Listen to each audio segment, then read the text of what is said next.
What's up, guys? Welcome to the Honest Youth Pastor YouTube channel, the channel that helps believers use biblical discernment in all aspects of life.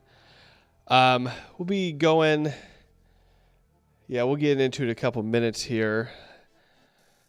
Been trying to do a video every single day. Have not had time to do one, edit it, and upload it today, so I thought I'd go live, and then we'll edit this one later and upload it, or maybe just leave it as it is. Who knows?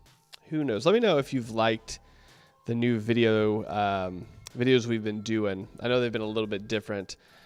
Let me know in the comments. We're going to be hopping into it, though. There's a video that I recently saw. Let me get rid of the music real quick. There's a video I recently saw that I wanted to talk about. I wanted to do a video about it because it came across my feed. I actually shared it if you follow on Instagram. Shared it on Instagram. Really, really good video, I think. It's pretty old. It's actually 9 years old.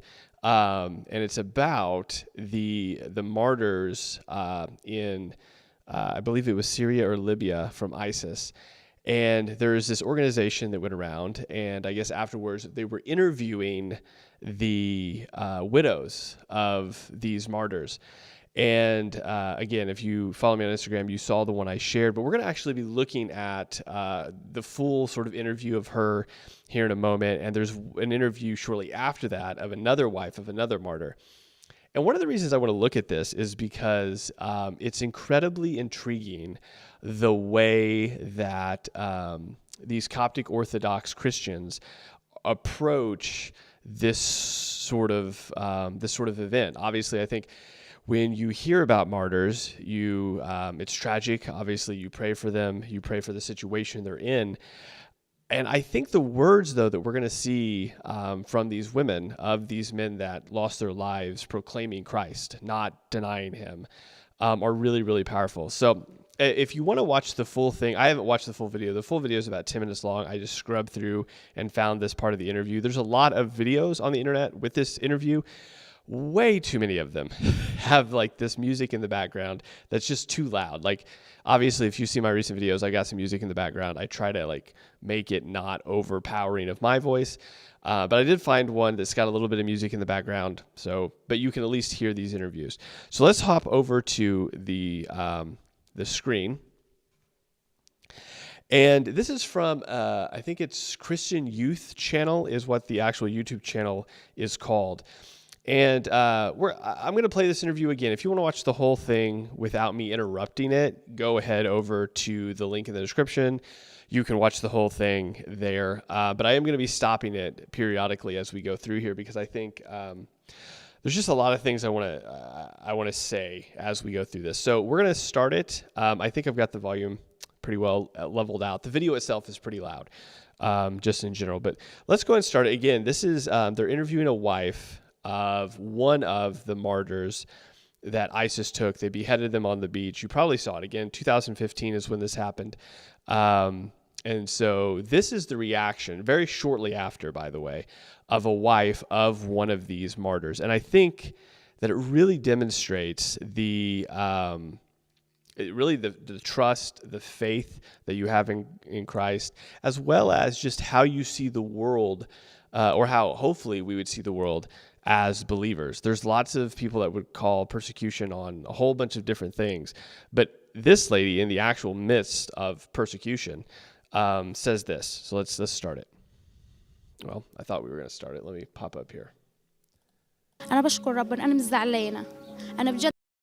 So you will have to read the subtitles. Obviously, they're in Egypt. You're not going to know Egyptian.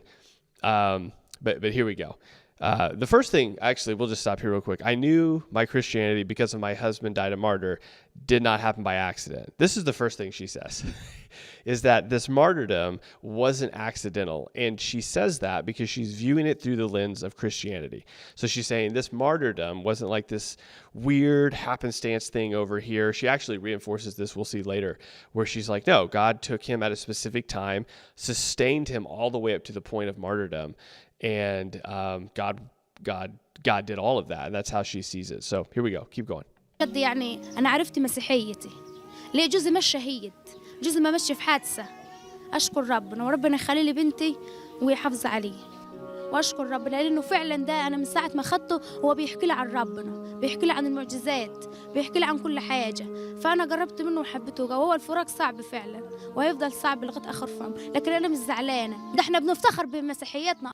So one of the things she said there, right, is that she's not sad because of her Christianity. Her Christianity gives her a lens by which to see the events, specifically her husband's martyrdom, in a light that is completely different than what you would expect someone to see. In fact, she goes on to say, we're proud of our Christianity. Like she'll say in a moment that it's nothing to be sad about because they died. They didn't just die. They died as martyrs. And for them, this is an interesting tie back to early Christianity, because if you read a lot of the accounts within early Christianity, this is obviously sainthood within the church when it became the Roman Catholic Church became this different thing. But if you, Nick Needham's 2,000 Years of Christ's Power mentions this, Christians were actually those that persevered in persecution and were martyred were seen as saints. They had been given, the early writings about this really indicate like, oh, they must have been given a extra dose of like grace by God to be able to sustain through all that persecution. And so they were seen as saints in the faith because of that. It's a really interesting way it started, according to Nick. But anyway, they're proud of their Christianity. And they're not sad per se because it happened, because they're viewing it through the lens of Christ's life, death, and resurrection. أصلا الحاجة دي بتخلي كل واحد مسيحي يفتخر بمسيحيته. هو السيد المسيح الصلب واتجلد وتعذب وشاف مرار الدنيا عشان احنا مش هنستاهل ربعه، مش هنستاهل نقطة من الدم اللي نزل منه. لا طبعا لازم نستحمل. دي مسؤوليتنا ان احنا كمسيحيين نقف بإيمان قوي ويا ريت احنا نموت موتتهم اللي هي موتوها دي. ده مش موت اصلا، ده مش موت، ده استشهاد. So do you see what she said? There's a perspective that she has that I would dare say many of us would have a really hard time getting in that headspace. I mean, if we're just honest about it, is that her perspective is that Christ died for us. He was whipped, he died, he shed blood for us, and we can't shed a little bit of blood for him. And you have to think within the context of what she's talking about here, this little bit of blood, quote unquote, like her husband was beheaded. And so she's saying this beheading is just a little bit of blood compared to what Christ did for us. And then she goes on to say, we hope we die like them. This is not death, it's martyrdom. This is where we stopped it. And so there's this sense for her that like it's actually more noble to go out this way than just to die, because it is this perseverance. Now, this may seem weird, like to hear that, but like legitimately within the early church, again, if you go back to some of the early writings, there's this real sense, and it can obviously be skewed. And in the early church, it got to a point where some of the bishops were actually writing to the churches saying, hey, don't go out seeking martyrdom. Like you don't have to go seek death for Jesus. Like if it comes to you, stay faithful, but you don't need to go seek it, because there were some in their heads that it was apparently, according to the writings, it was becoming this thing like, oh, this is a more noble way, so I'm going to go seek it out. And so this is not what she's necessarily saying, but there is this real sense of standing faithful for Christ all the way to the end is something that is to maybe not be desired, but it shows one's faith. And so she's proud of it. And she's going, if I have to go out like that, I'll go out like that, because it's not death, it's martyrdom. And she sees it as two different things. But she also sees it as, if Christ suffered for me, what is it to be killed for him? Like this isn't, like it's not a stretch in her head. It's if that is the present reality, then I am more than happy to do it. That's how she sees it. And she's proud, and I think she hasn't said it yet, but she will say it. She is proud to be the wife of a martyr, is what she says. ده استشهاد. قعدوا 15 يوم متعذبين. 15 يوم ما بيلوش برقة ميه بميه كده، ما كانوش بيبلوا ريقهم. ربنا كان عاتهم بالإيمان. ربنا عشان عايزهم. لكن ربنا فعلا كان عايزهم في الوقت ده، وعايزين يقفوا زي الأسود كده، وربنا عايزهم يصعدوا للسماء. وأنا مش زعلانة ولا عمري هزعل، ده أنا مرة الشهيد. هو أنا هستاهل؟ وربنا مش بيسيب حد. واحنا كمسيحيين احنا قواه، احنا مش زعلانين ولا حزن، عشان قاعدين في بيتنا ولابسين اصفر يبقى خلاص. لا احتار. Do you see there? Okay, so here's the thing, is that there's two things. She's talking very fast, so it's hard to keep up, but there's two things here. One, she again alludes to the fact that like her husband was taken and martyred, but he was sustained up to a point by which she, in her worldview as a believer, says, no, it was up to that moment that God wanted him alive, and then God took him when God desired to take him. And so this is her worldview. She also goes on to say right here, if we stayed at home wearing black clothes, this is not the end, and we are proud of them, right? She is not in a state of mourning or loss. She's actually in a state of I am proud that he sustained his belief until the end, that he was faithful to Christ till the end.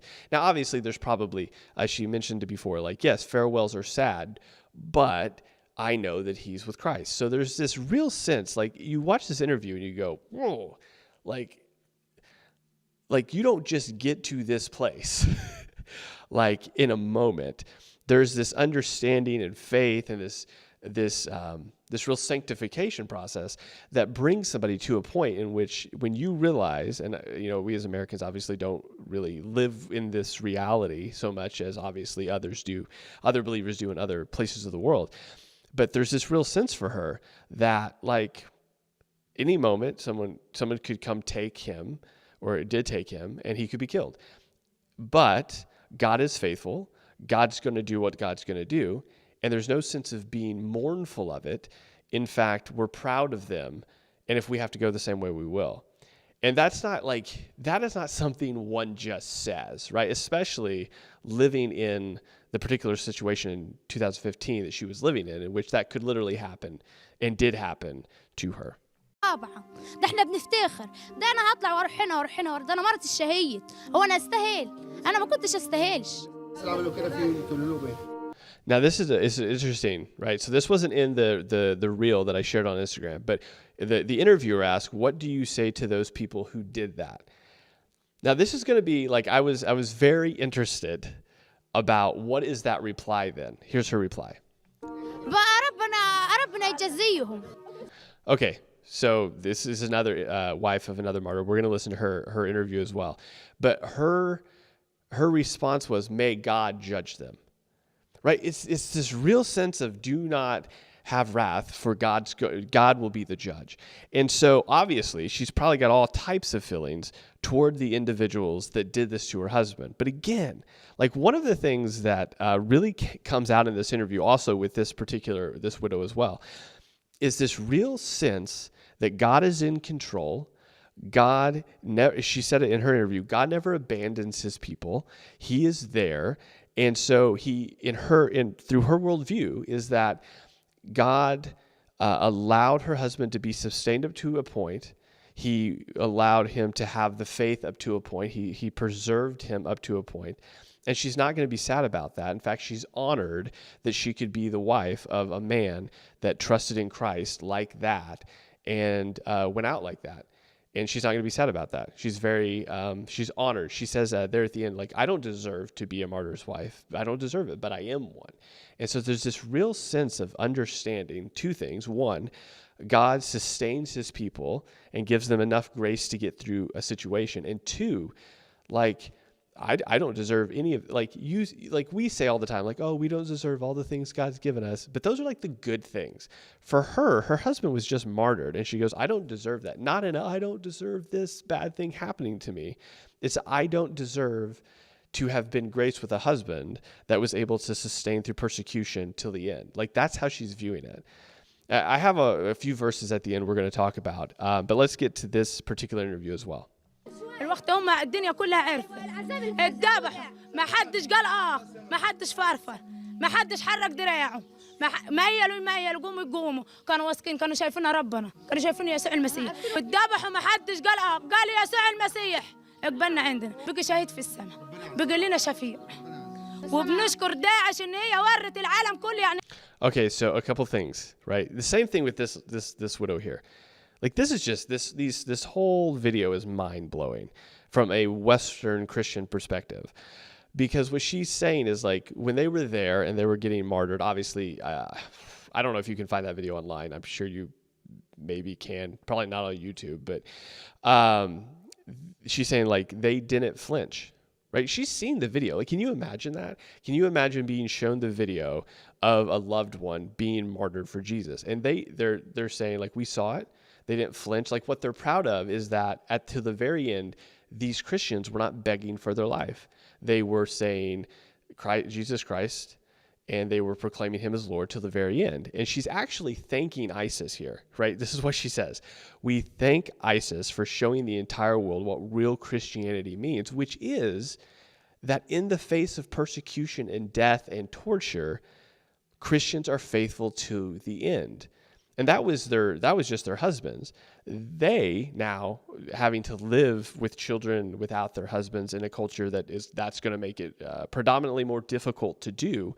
She's saying we thank ISIS for doing this thing because in doing so, they showed Christians are able to sustain till the end because of God's grace and the hope of the resurrection that these widows have. In the reality that their husbands are gone, but like the first one said, they're not going to mourn, they're not going to wear black and be sad. Why should they do that? Because they know they have hope in Christ and they have faith in Jesus.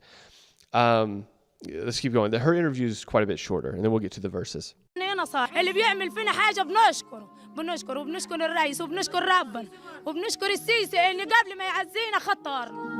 So she says, we thank anyone who does evil against us. Now, this is going to get into one of the verses that we're going to look at. The last thing she says, though, is we thank, and I'm not sure who this person is she names, because he avenged all for us before offering condolences. So, again, I'm not sure exactly what happened there or who that is. But we're going to go over to see some verses because I think one of these verses in particular really demonstrates what she was saying there. And it's going to be Matthew chapter 5. This is Sermon on the Mount. We're going to look at two verses in particular, both of them from Matthew.